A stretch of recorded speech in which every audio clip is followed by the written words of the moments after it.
Hey there, welcome back for another episode of Legal Marketing Radio. This week, we're talking about a topic that's a little outside the box from our normal digital marketing discussions, but I think it's one that's really important for law firms of all sizes, and I think you'll agree. We're talking about how to keep your confidential data secure from hackers, malware, and other intrusions that could compromise your information and your firm's reputation. And to break down the potential threats and the solutions you can use to address them, we got a special guest.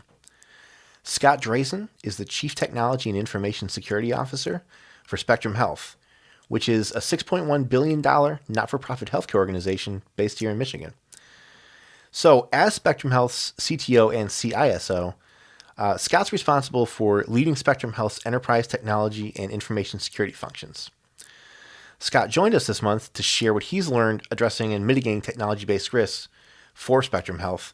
And Scott's also going to outline some solutions you can use, regardless of the size of your law firm and regardless of the level of your resources you have available, to give your firm the best chance to withstand cyber threats and other types of security risks that could compromise your sensitive data. Before we get started with Scott, just a quick reminder. If you don't already know us at LaFleur, we're a full-service digital marketing agency that works with law firms across the country to develop their brands and grow their businesses. To learn more about us and check out other great content, including additional episodes of this podcast, just visit our website. We're at lafleur.marketing. That's LAFLEUR.marketing. Okay, let's join Scott Dresen in the podcast studio and talk data security solutions on Legal Marketing Radio from LaFleur.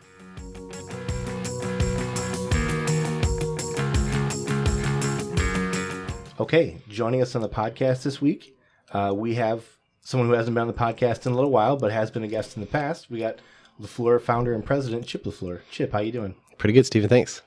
And then our main guest this week is Scott Dresen. And Scott, if you don't mind, just to get started, can you tell us a little bit about yourself, what your background is, and what kind of work you do? Sure. Thanks for having me. I appreciate the opportunity to speak with you.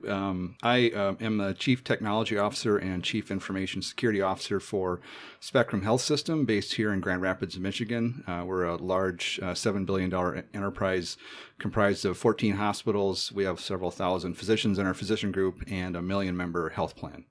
So it's I've been working in the healthcare IT industry my whole career, almost 28 years now, and I've been working for Spectrum Health the past 12 years, and I serve in that senior vice president role, overseeing all the infrastructure operations and enterprise security for the organization. Got it. So what does that entail, like on a day-to-day basis? What is your work really like?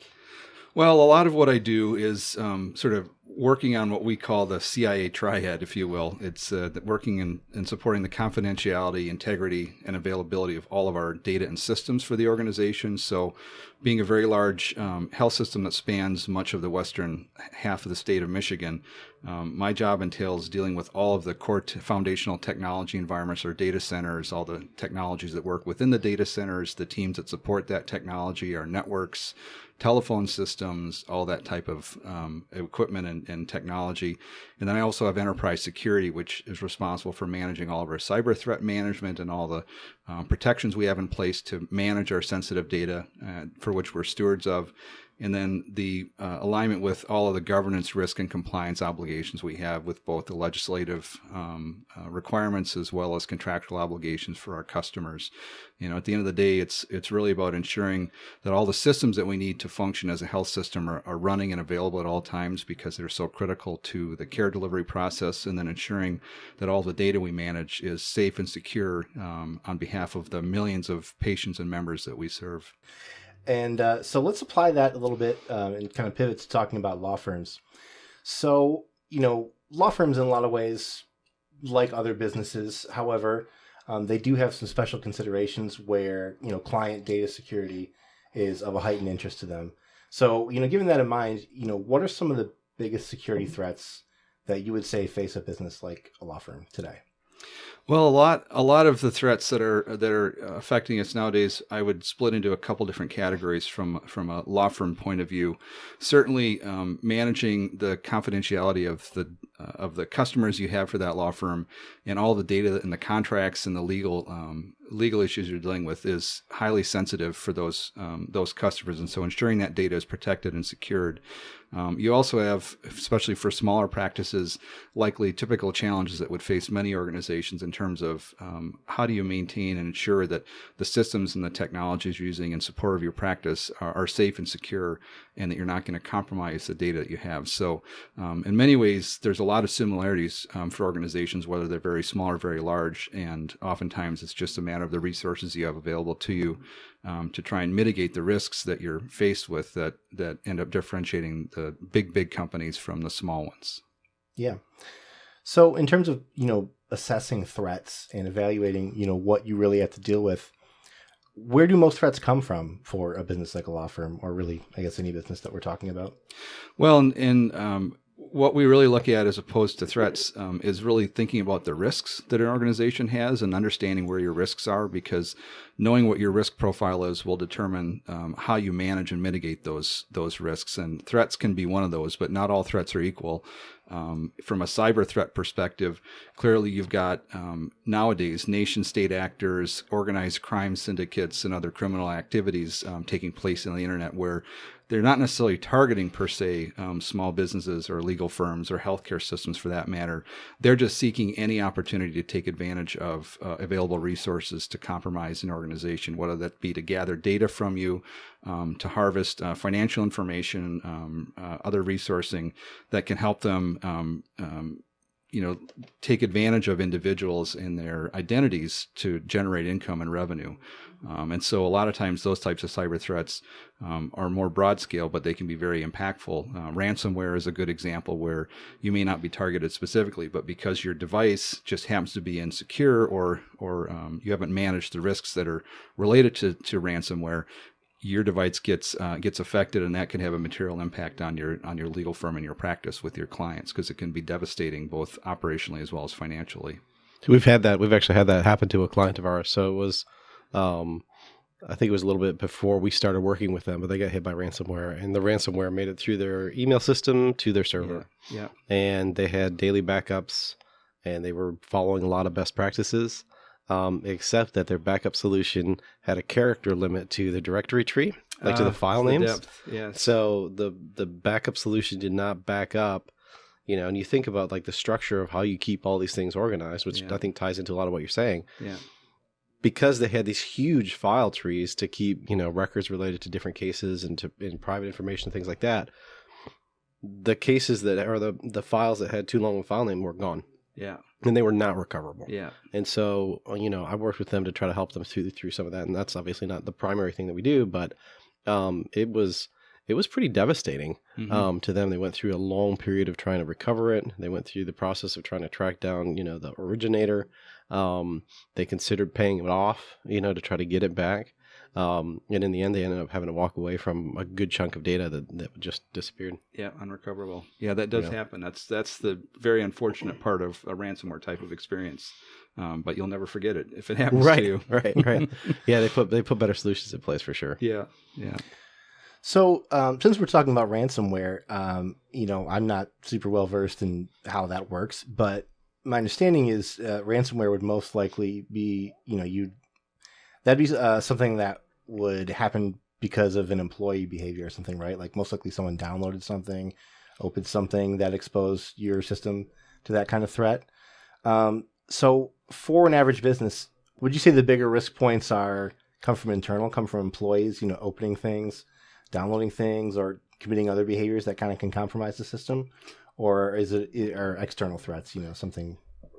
No, what you're describing certainly is a significant risk and a threat for most organizations, which is why some of the precautions you can put in place to help mitigate the risk of that happening are so important. And especially given that some of them are very not difficult to implement. When you have a scenario like what Chip described, I'd be willing to bet it was probably a malware that got that someone was phished with an email, and so the malware came out of the network, and then from there they were able to move laterally, and it was able to spread across the rest of the internal network. And there are things you could do to help mitigate that risk to reduce the likelihood of it happening. So it's not that an individual who is doing something on purpose to bring the malware in, but they're falling prey to an email that is a phishing email that's getting them to go out and try and enter their credentials credentials or to download an application or a document that's got malware on it that would compromise their local network. I'm willing to bet the customer you're referencing probably didn't have antivirus or malware running on their computers that was up to date, or they didn't have systems that were patched all the way, and so the malware was able to take advantage of a known vulnerability to get through and manifest across the rest of the network. And those are some of the simple things you can do. Ensuring you've got password complexity and uniqueness. And a lot of times I recommend to people that use a password manager to remember all of your different passwords. There are many good technologies out there available today to help you with that. Ensuring you have two-factor authentication on all your accounts where possible. I can't stress that one enough. That can do so much to mitigate the risk of someone harvesting credentials from an individual and using those credentials to lock back into a system and get access to technology or information that they shouldn't have.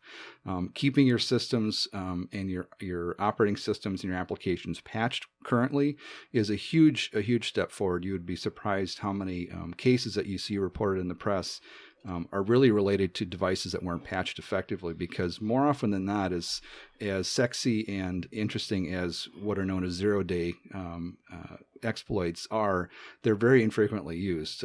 Oddly enough, they actually have a very high monetary value on the black market. Because Well, what's a zero-day? Can you just sure? A zero-day exploit is a vulnerability that's being exploited that no one knows about yet, because whoever discovered it hasn't reported it either to the original manufacturer or publicly to the press to make people aware that it exists. And so you'll find those types of exploits to be very valuable because it gives the threat actor, whomever that might be, whether it's a nation state or a criminal actor, an advantage, because most of the preventive measures that would be able to protect against that type of exploit aren't known yet because they didn't make the exploit known. And so those types of things do happen, but rarely when you see it in the press are those the types of events that are the cause of the issue. More often than not, it's a malware that's taking advantage of a known exploit that's out there, and an organization just didn't patch their devices to protect against it, and that's what made them vulnerable. Okay. I had a question. Yeah. So, you're part of an organization. Obviously, you have a department. You have a bunch of people who are working for you, who are making sure that all of the pieces and parts are in place to prevent issues, to minimize your risk and things like that. When you think of like a small office that may just be 3 or 4 people, or a mid-size office that may be under 20 people, or one that's going to be between like 50 and 100 people, how do you start out, as a small organization with maybe just a few people that work for the organization? What are the things that group of people does to help their clients feel secure? And then what is the next stage and the next stage look like? How does that scale up? Because I see attempts to break into our system. We have 24 people who work here now, of varying complexity. Some of them pretty good. I think we're a pretty tech savvy group of people here. And security is hugely important to us. We try to do 2-factor authentication where we can, thanks to some of your good advice. But how do you start out as kind of a small organization? Because data security for a law firm where it's a lawyer and a legal assistant is equally as important to their clients as it is, to the client of the 5,000 person law firm. So how do you start off with that small firm, and then how do you scale up? What's that succession look like? Well, I think there's certainly a fundamental level of effort you can put in that's fairly low cost. And so things that we've talked about, having password uniqueness and complexity requirements so they're not easily guessable passwords. Many of the breaches over the last several years, if you think about like the Experian of the world, where 150 million Americans had their information compromised, I'm pretty sure most of the people listening to this podcast are probably among those who had their data compromised. So you have to already assume that your data is out there. So don't use passwords that you've used before or that are easily guessable, because the dictionaries that exist of all those passwords on the internet are easily accessible and exploitable. And so that would be an easy way for them to get through. So password complexity and uniqueness. Again, the password managers can be really effective in helping you create complex passwords that you don't have to remember, that the technology can help you when it comes to entering those on websites. Like you mentioned, two-factor authentication is a significant advantage, because if your credentials are guessed, or if someone did get them, unfortunately, if they were to try and log in remotely to a legal firm's technology environment, they wouldn't be able to get in, because the second factor of authentication would prevent that type of access. So that becomes a significant component. Patching all your devices and keeping them current at the operating system level, and then with your applications, if you use them, a low-cost solution but highly effective in ensuring that known vulnerabilities can't be exploited in your environment. Running antivirus and anti-malware software on all of your computers, another very good way to ensure that the common known vulnerabilities can't be exploited. Criminals in the dark market they tend to be like water, where they'll follow the path of least resistance. And so more often than not, you find them gravitating towards those systems where those vulnerabilities exist, and they can take advantage of them. As you start getting more complex to a larger organization, you start thinking about things like asking for encryption on all of your devices, your workstations, your laptops, most of the common operating systems. You can employ encryption to ensure your data on your mobile devices is encrypted. So if you lose that device, you're not going to compromise the information that might be on there that's sensitive to you and or your clients. Enforcing device pins on mobile devices. So if you're allowing mobile connectivity to your technologies, especially if they're cloud-based like Microsoft's Office 365 suite, ensuring that people who are connecting to your corporate resources have a pin on the device, so that if they lose that device, someone can't get on the device and start accessing their corporate content. You can start then layering in other protections that complement things like your email system, where you could get another solution that sits in front of your email systems that helps separate out the legitimate email coming into your organization from that which is bad, and it really helps drop the amount of spam mail you get coming in. So in our organization, as an example, 84% of the mail that comes to our organization never gets delivered to an inbox at all. Wow. Because it's just automatically filtered out because it's junk. Wow, that's wild. It's amazing. That's it's crazy. Astonishing when you think about it. The volume is tremendous. And then you can start layering in other technologies that will look at the inbound email as an example and analyze the attachments to make sure the attachments don't contain malware, or that the URLs that are referenced in the email are coming from legitimate websites and aren't trying to trick you into going to other locations. So those types of things become more complex technologies that you can employ in large organizations that have the budget to do that type of thing. In small organizations, a lot of times you don't. And so employee awareness and understanding becomes a very big part of your program in terms of education and understanding to look for things that look unusual in email. A lot of scams, and I can tell you of some very large peer organizations that I'm aware of that have fallen for this, where they'll get invoices that come into the organization that look like legitimate invoices, but they're actually not. They're rerouting monies and payments to bank locations, and once they figure it out, it's too late. You've lost that money. I'm aware of an organization on the west coast of the U.S. that several years ago fell prey to that scam through a fax communication with a perpetrator who convinced them to wire a total of $5 million to a bank overseas. And they did so and never saw that money again. Wow. That's crazy. Then they're very clever, because the criminals are doing a lot of work to make the invoices look very, very close to the original. And so it becomes easy to trick you.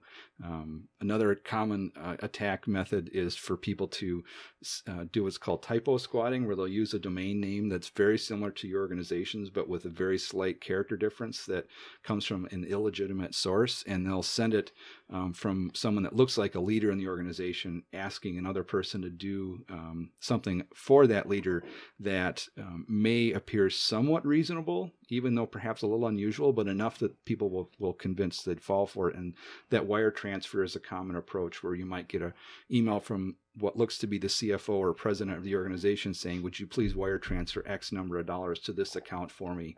And they're very good about doing it because a lot of times they'll monitor the social networks of those people, and they'll know when they're going on vacation, and they'll send those emails while the people are on vacation. Wow. So they're not there then to ask the question of to say, does this make sense? Mhm. Does it not? So, maintaining a healthy awareness for those types of activities and being and educating your staff to look for those things, to be Right. curious about what they're reading, and trust but validate. Yep. If you Yep. will. That makes sense. And that's, just kind of to the point of like, obviously like you're seeing, I would assume, thousands of threats on an ongoing basis. But we've been hit by that one. Mhm. We didn't fall for it, fortunately. But on several different occasions, people who work here have received emails that looked like they're coming from me. And the first one is very benign. It's, hey, could you do a task for me? It comes from me to someone who's on the team, and it looks like something that I might ask. And then we've had people respond to that email, with a sure, what do you need? And then the next request is to go and buy iTunes gift cards. Yeah. Right. And that's where it stopped, here, because I think we do try to pay pretty close attention to that. But it very easily could have gone the other way. Mhm. Right. Somebody could have, yeah, sure, that's kind of weird, but yeah, I'll go do it. And because they did a great job. They found out exactly what the relationship was. And we're not a huge company, Right. and they still were able to track down to the point. So I'm very curious, is that an actual human being who's doing that search and who's finding kind of the organizational structure? Or is that some sort of an algorithm out there that's just spewing these things out? Or is someone actually looking us up to do it? I think you're finding that type of social engineering as people are researching the leaders in an organization. They're crafting that communication with those Wow. people to try and deal with that. We're starting to hear about how artificial intelligence and machine learning will come into the cyber realm for illicit purposes, and starting to learn and understand how that might be, because I've seen demonstrations where whole chatbot sessions were done with AI, where Wow. the response of the chatbot was in context with the question and the way the person was answering the question, Okay. in a way that when you looked at the conversation stream, if you didn't know it was an AI-based chatbot, you would have a hard time discerning that it wasn't an actual human being. So you're going to see more and more of that over the next several years, improve to a degree where it becomes very concerning to be able to differentiate from a real person or a machine that you're having a dialogue with, and that might be trying to do bad things to you. It makes a lot of sense. I know that, one of the things that I think people use to kind of help them sleep at night is this idea of just kind of being lost in a sea of targets, right? Yeah. And so you talk about that Experian, what it was, Experian? Yes. That Experian breach, and you think, well, that doesn't really count for me, because they're not going to look me up and try to find, what I might have, or try to find a login.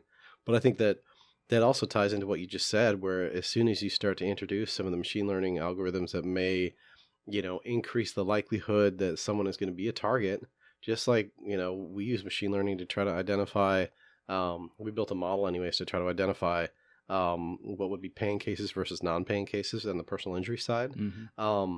And all of a sudden you took this, database of 40,000 records, and you spun it down to about 1,000 or 2,000 that looked like the best candidates.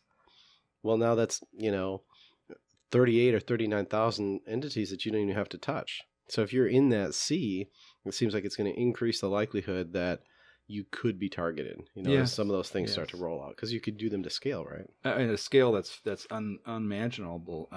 We have a service that works to look for threats that are coming into our environment, and or looking for what are called indicators of compromise, which are signals that there might be something going on that you need to look at. And amongst all the logs that our different technologies and systems produce, for a human to be able to do that is impossible given the volumes. And so, just to give you an idea of the magnitude, in the fourth quarter of 2018, that service we use where we ship all these logs, they analyzed 80 or more billion logs Wow. from all of our technologies and distilled that down to about 49 specific indicators of compromise that then they could turn back to my team and say, okay, based on our analysis, this is what we think you need to look further into. And then we could take those 49 and really do the investigation to determine whether they a legitimate threat to us or not. That's wild. And manage it. And so that kind of analysis and that capability at a high level will continue to improve over time. Right now, in many respects, it requires a lot of investment to get access to that type of service. But much like, many years ago when they were doing the genome mapping, that was, $1 million to map your genome. But nowadays you can, pay 23andMe, $30 and you'll have it done in a matter of weeks. The same thing will happen in this space where more and more of this learning capability will help you. There's an example where on a simple level, you could take advantage of a service that Cisco offers. It's a product called Umbrella, and it has to do with the domain name resolution when you're trying to relate the URL that you go to visit with the actual IP address of the device. And they bought an open source company called OpenDNS. And you can use it as an individual. I use it in my home environment, and we use it in our corporate environment, the corporate version of that product. But that allows you to do name resolution with a service that is looking for and filtering out all those bad actors and those domains that might be dangerous for you to connect to. So ones that might be distributing malware or be a threat or danger for other reasons like that, and gives you an ability to use that service and know that you have another layer of protection because cybersecurity management really is about what's called defense in depth, meaning layer on different layers and types of capabilities and technologies to protect yourself, in hopes that it would take a very, very highly specialized path to traverse all those different layers of protection you have to actually do something that would harm you. And so, if you want to use the Shrek analogy, ogres are like onions. You want to have your defense model be like layers of an onion, where you keep peeling back layers, and each has a different type of protection that, in totality, will mitigate most of the risks that you'd likely be under for a threat. That makes sense. And those, the things that you've listed off, I think, through the course of this conversation, are not hugely technical things to implement. Yeah. I think that our router is set up to use Google's DNS. But after this, I will go and change it. But it sounds like actionable takeaways. Oh, for sure. And it sounds like, oh man, like I don't know what DNS is. I don't know how to do that. Yeah. But that's just a setting in your router, and you change one number or a couple numbers in one spot, right? Right. And you have your IT person do it, or if you manage your own network, you just go in there and you do it. And what a layer of protection. Right. The other thing that, some of your comments are kind of driving back home to me, it almost is like making the case for using like a cloud-based Office 365 or Google apps. And I'm just kind of following what you're saying and wondering what your take is on this. But, I see a lot of things now in our Office 365 implementation where I get warnings that an email is coming from an external source. And I don't recall turning those things on necessarily.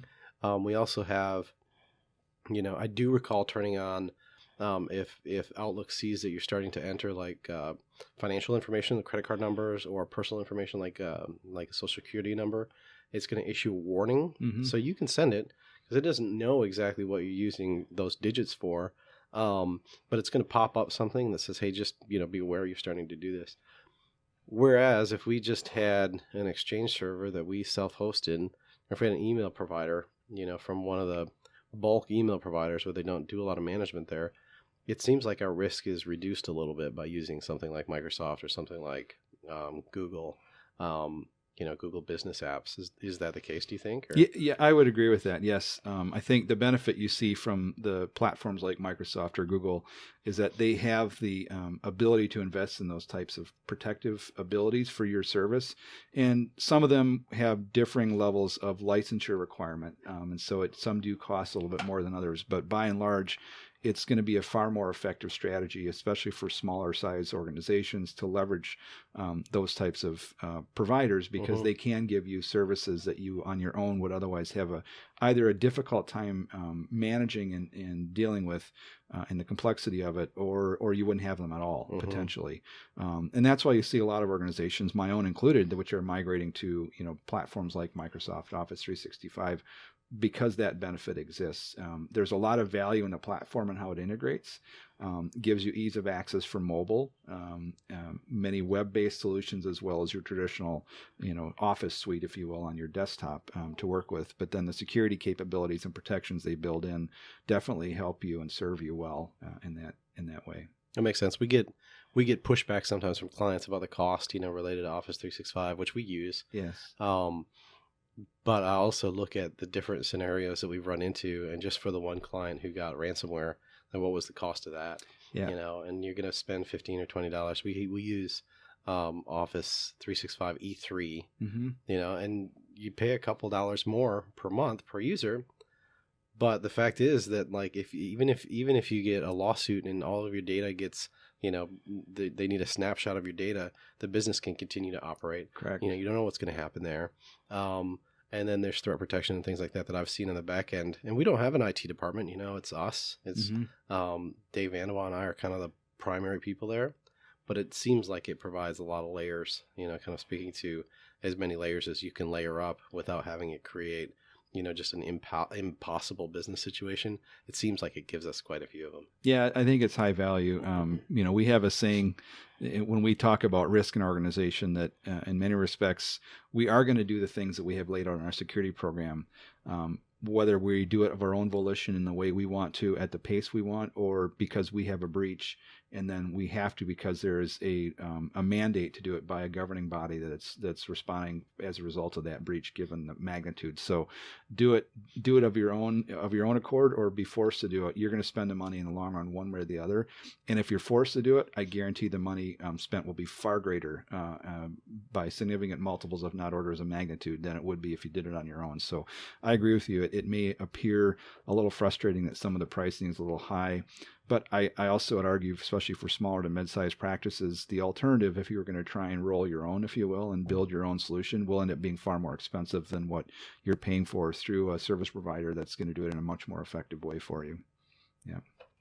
Makes sense, especially considering at law firms. I mean, the email volume is huge, and I would imagine that's, one of the biggest potential sources of risks that they have. So I just want to go back a little bit, because we talked about how the training and awareness piece is so important, especially at a smaller practice. And I think a lot of the lawyers who listen to this podcast have these smaller practices. So how do you manage that when you don't have any expert on staff? You don't have an internal IT department. You don't even have, maybe anyone who's really that knowledgeable about it. Are there, particularly beneficial services you can work with to get that kind of training? How do you recommend they go about that? There are many organizations that do that type of training for customers, where they can provide the awareness and education and development training. It can be fairly simple. It can be complex. They will tailor it to your particular needs. Part of it starts with having sort of a fundamental policy for your organization, and I would recommend that as a good starting point for firms and practices that don't have one, is establish a security policy that lays out your expectations for all of the employees in your organization, so they understand what's acceptable, what isn't, and there's clear guidance on that from their point of view. Especially for law firms, I doubt there's going to be an issue with creating policy statements that would fall along that lines. And then you can work with external resources from a training and awareness program that could be incorporated into fairly small and short but productive interactions with each employee in a way that it's not intrusive. It's also not a once a year type of activity that is done once and then forgotten about. If you can infuse it throughout the course of a year, that would be beneficial. There are services also where you can do targeted phishing campaigns for education and awareness. So, for example, in our organization, on a monthly basis, we will send out several thousand fake phishing messages to our organization. And if people click on that phishing message, they will be then taken to a message that tells them, hey, this was a test. You clicked on this phishing message, and then it'll provide them some educational content that describes how to be more aware of what phishing is, how to look for it and find the signs of it, so you can then report it as a phishing message to our department instead of clicking on it and falling victim to it. And so then we'll provide small little rewards for people who are actually reporting the phishing attempts to us, saying, "Hey, this is a bad thing." And there was a story, a real story I heard within the last, I think it was middle of last year. There was a woman at a company who was received a message and looked at it and thought it looked suspicious, knew her company had been doing phishing campaigns, and they had a reward program out for people who reported a phishing message that you could be put into a drawing to win an iPad. And so wanting to win an iPad, she submitted this phishing message to her IT organization thinking it was one of their phishing campaigns, and lo and behold, it comes to find out that in fact, no, it wasn't a phishing message. It was actually a legitimate message that, had she clicked on it, would have downloaded malware that contained ransomware that could have put their whole organization at risk. And so her diligence in following through and reporting that to her IT organization made a huge impact on them being able to prevent what could have otherwise been a very bad circumstance if that had gotten into their system and made its way around the organization. Wow. Did she get the iPad anyways? I don't know. That's a good question. I definitely hope so. She deserved it more than that too, for the amount of money she saved that company. Yeah. So let's pivot a little bit to talking about, before we have to wrap up here. Let's say the worst does happen and a law firm, discovers that they've experienced a data breach. They don't know the extent of it yet, but they, get wind of it basically. What is the best way to respond to something like that? How do you go about that? Well, typically what you'd want to do, and as a preventive measure for that type of scenario, it'd be helpful for firms to have established a relationship with professional security firms, so that you could use those firms for your own purposes and consulting when you need assistance or help in configuring your security environment and programs, but also so that if you do have an actual event where you need to investigate it, you can bring in some professionals who can follow a structured process for how to determine what happened. Is there something still going on? Because sometimes the initial indicator of an event, even if you resolve it, doesn't necessarily mean there isn't something else that's also happened in the environment that you may need to be aware of. So you'd want to have some help externally by professionals that would help you evaluate the rest of your environment to ensure there aren't other signs that you have something going on that you need to resolve. And then they can help you work through a mitigation plan depending on the circumstances and type of event for how best to take action, and then what you might need to do with respect to your customers and your clients if there might be data compromise or data loss as a result of whatever event may have occurred. Yeah, makes sense. So as an organization here at LaFleur, I feel like I've purposefully tried to implement a more paranoid than less paranoid approach to security. And I think that that's served us really well. I mean, we haven't had issues, but of course we could have gotten this far without having had issues had we not been as paranoid. Part of the reason that we do that is because I think that makes working with us more appealing. If you're a law firm and you know that your data is going to be safe, you're going to be more likely to work with us, right? But it also kind of brings up the question of, what about the security that you receive from the third parties that you work with, partners, service providers, things like that? How do you try to vet a service provider to make sure that they're going to be as careful with your data or your client's data as you will be? That's a very good question, because that can be a significant weakness in relationships and security postures that organizations may have. As most of the listeners are probably familiar with, the Target breach that happened several years ago was the result of a third-party HVAC vendor that had been compromised, and that was how they got into the Target environment. And so when it comes to third-party management, there are organizations that you can contract with that will help provide services to evaluate the risk posture of different third parties as part of your contracting process. So in our organization, we have two different vendors that we use. One does an initial assessment of a company from a high level to give us sort of low level risk assessment. And based on that initial assessment, we can determine, do we need to take more actions related to further understanding of risk if there's something comes back that presents a red flag, or if they come back with a positive review, then we are less concerned there would be risk.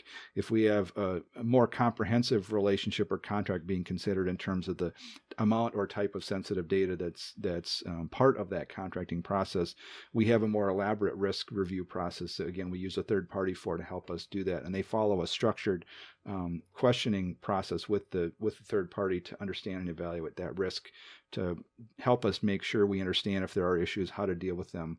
And then it comes to applying that knowledge to your contracting process. And so where you look at where we traditionally run into challenges with third parties in negotiations is related to limitations of liability and indemnification clauses within contracts, because many times the third parties are trying to push risk onto us as the customer that we're pushing back, saying, we're not comfortable with what they're asking of us, and we have to go through negotiation to achieve that. We often ask for certain levels of insurance limits to ensure that if they do have a breach, that there is coverage for the costs that we have, both direct and indirect, depending on the nature of the contract, to protect us in that event. And then we have legislative requirements through the HIPAA legislation that require what's called a business associate agreement. And that deals with the third parties ensuring they're applying the same privacy practices to our sensitive data that we do in our organization as we're contracting with them for services. So that doesn't obviously necessarily apply to many of the listeners unless they're in the healthcare specific practice, in which case it may. But I think in general, having good contracting support when you're negotiating with a third party to protect yourselves and provide that coverage you need is critical. I think it's actually more applicable than you might think, because especially on the personal injury side, they're dealing with medical records all the time. So there's some HIPAA compliance requirements there. And then you touched on insurance too. That's we as an organization carry insurance against data breaches and data loss and things like that. And I always kind of assumed that other firms like ours would do the same, but I'm finding that that's not the case. So if you're a lawyer out there who's working with an agency that handles some of your confidential data, which the agency probably does if they're doing a good job of what they're doing, then they really should have a rider on their insurance like that. I think it just makes sense, because we get a window into, oftentimes, at least at the lead stage. As a lead comes in, the marketing agency is almost always going to be able to see that. There's going to be personally identifying information within that, and there could even be health details that should stay confidential. So.